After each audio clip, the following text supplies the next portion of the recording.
या जगताची मूळ तत्व काय? हा विचार जगाच्या आरंभापासून केला जातोय आजही अशा प्रकारचा. आपल्यासारखे सामान्य माणसं नाही करत, कारण आपल्याला उठायचं करायचं खायचं झोपायचं पुन्हा उठायचं पुन्हा करायचं, याच्यातच सगळं आपलं आयुष्य बरबाद अशा प्रकारचे झालेले. पण जे याच्यातून वृत्ती निघालेली आहे ते या जगाच्या मूळ कारणाविषयी, मूळ तत्वाविषयी अशा प्रकारचं संशोधन करतात. किंवा असं संशोधन करत असताना जी मत तयार झालेले मताची 4 प्रकार आहेत. जेवढे शास्त्रकार आहेत त्या सगळ्या शास्त्रकाराचं सार या 4 मतामध्ये आहे. 4 मतामध्ये आहे. त्याच्यातलं पहिलं मत आहे जग आहे, देव नाही. जगच आहे, देव नाही. दुसरं मत आहे जगही नाही, देवही नाही. मी सगळे शास्त्रकाराचे सिद्धांत सांगू लागलो. काही शास्त्र असं मानतात की जगही नाही आणि देवही नाही. याचा अर्थ जगही सत्य नाही आणि देवही सत्य नाही. सत्य काय आहे? काही नाही हे सत्य आहे. त्याला शून्यवादी अशा प्रकारचं म्हणतात. सर्वं शून्यम शून्यम शून्य आहे.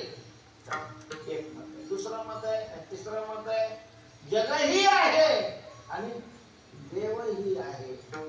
चौथं मत आहे देव आहे, जग नाही. जग आहे, देव नाही. जगही नाही, देवही नाही.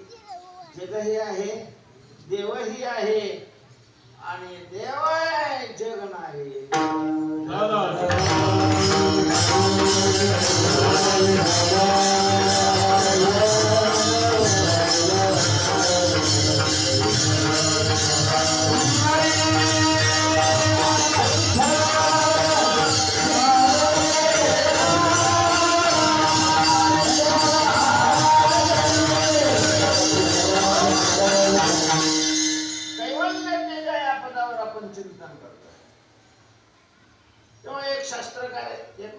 शास्त्रकार आहेत, त्यांचं असं म्हणणं आहे की जगच आहे, देव नाही. असं मानणाऱ्याला नास्तिक अशा प्रकारचं म्हणतात. 4 वाक दर्शन आहे ते जगच मानतात, देव मानत नाही. ठीक आहे, जग आहे असं तुमचं मत आहे, तर त्याच्यात काही संशय वगैरे नाही ना. जग सरळ दिसतंय, त्याचा अनुभव अशा प्रकारचा येतो, त्याच्यात संशय असण्याचं काय कारण आहे? मग हे जे जगत आहे हे जगत निर्माण कुणी केलंय? जग आहे असं मानलं तर मग ते निर्माण करणारा कोणीतरी पाहिजे. कधी केलं, कुठं केलं आणि का केलं? जगत निर्माण करणारा. अरे जीव तर जगत निर्माण नाही करू शकत, कारण जीवाला जगत किती मोठं हेच माहिती नाही. तो निर्माण काय करणार आहे?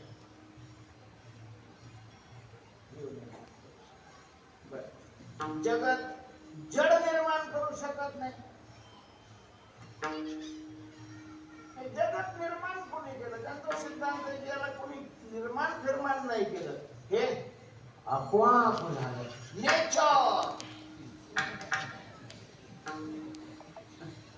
नेचर अशा प्रकारचं स्वभाववाद शास्त्रामध्ये याला म्हणतात.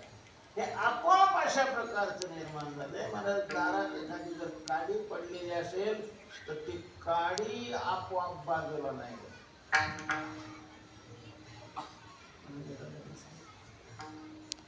त्याला शिक्षित अशा प्रकारचं कुटुंब होतं.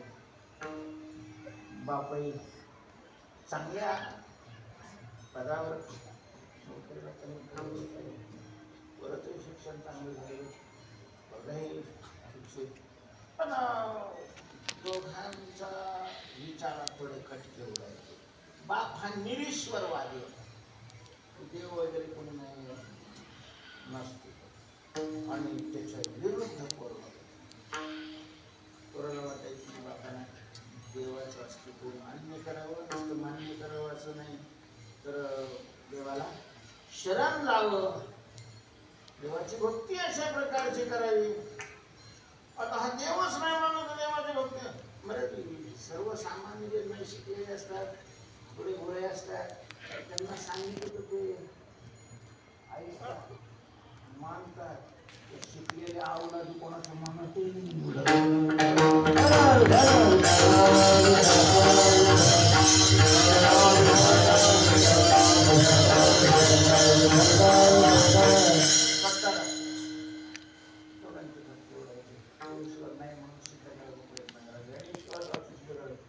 शेवटच्या पोरांनी काय केलं, त्याचा बाप घरी नसताना त्याच्या खोलीत तो गेला आणि त्याने एक मोराचं चित्र असं उत्कृष्ट बनवलं, चित्रकला आणि भिंतीवर लावलं. बाप आलेला आहे, पाहिलं मोर कसं काय घुसला,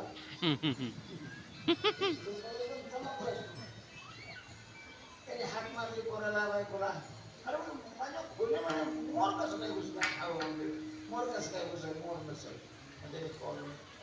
चित्र वा काय चित्र, काय महाराज काही चित्र करायचे हुबेहूब जिवंत एखाद्या वस्तू सुद्धा इतकी चांगली दिसणार नाही, इतकं सुंदर काय काढतात, चित्र काढतात. त्याला माहिती होतं की आपल्या पोरगा चित्रकलेमध्ये चांगलं पडायचं, म्हणजे प्रत्येक चित्र पाहिलंच नव्हतं, नाही ते पाहिलं हळूहळू तू चित्र काढलं म्हणून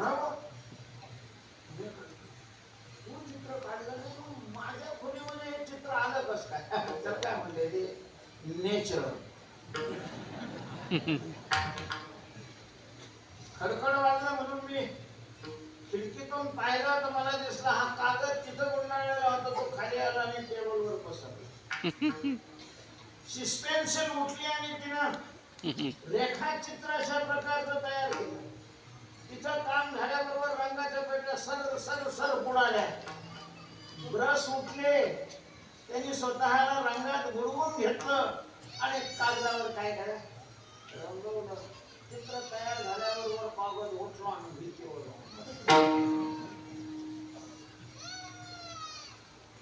काय मोठा झालेला होता, खात्याचा मागच होता ना.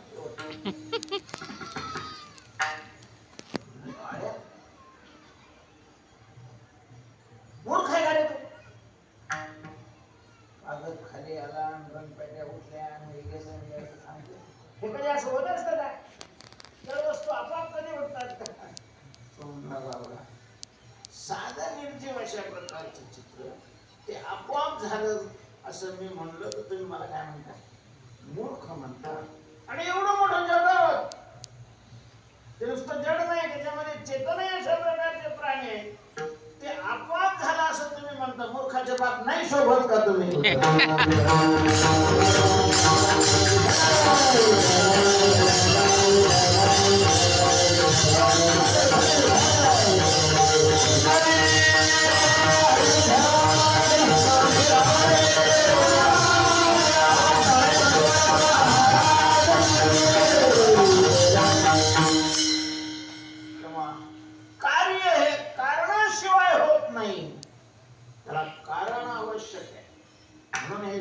आपोआप झालं आणि जगतच आहे हे म्हणणं सगळीकडून अशा प्रकारचं खंडित.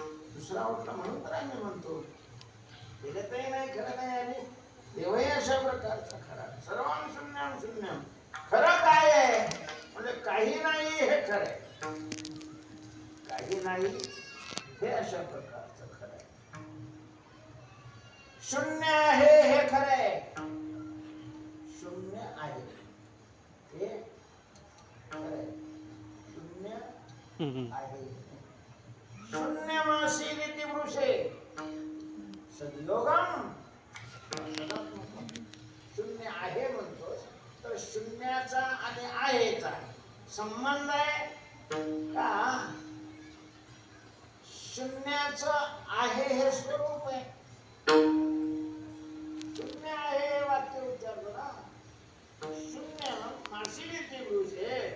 योगम व सदात्मकम. शून्य हे आहेचं स्वरूप आहे का शून्याचा आणि आहेचा संबंध आहे? शून्याचा आणि आहेचा संबंध होऊ शकत नाही, व्याघात येतो. कारण शून्य शब्दाचा अर्थ काय आहे? नाही. नाही आहे कसं? नाही आहे कसं होईल? जवळ येऊ शकत नाही, विरोध आहे त्यांचा. आणि ते त्याचं स्वरूपही होऊ शकत नाही. म्हणून तुमचा सिद्धांत बरोबर नाही. चला त्याच्या पुढे चला. म्हणून आम्ही म्हणतो की बा जगतही आहे आणि देवही आहे. महाराज या मतामध्ये बरेच शास्त्रकार आहेत, सर्वसामान्य तुम्ही आम्ही सुद्धा याच मताचे. आपण देव आहे असं मानतो म्हणून तर कीर्तनाला येऊन बसले. आणि मग पैसे अंक धमक हे सगळं जगतही आहे. जगही आहे आणि देवही आहे. ह्या मतामध्ये बरेच अशा प्रकारचे म्हणतात. ठीक आहे, ऐकायलाही बरं वाटतं.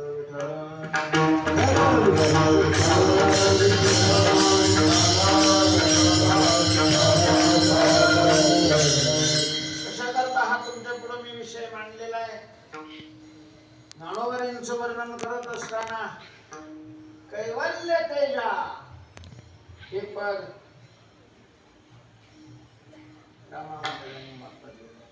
तेव्हा कैवल्य म्हणजे काय आहे याच्या स्पष्टीकरणाकरता हे चिंतन चालू आहे. आपण तिसऱ्या मतावर आलेलो आहे. देवही आहे आणि जगही आहे. पण आता आपली वेळ झालेली आहे. आपण उद्या याचं चिंतन करू. विठोबा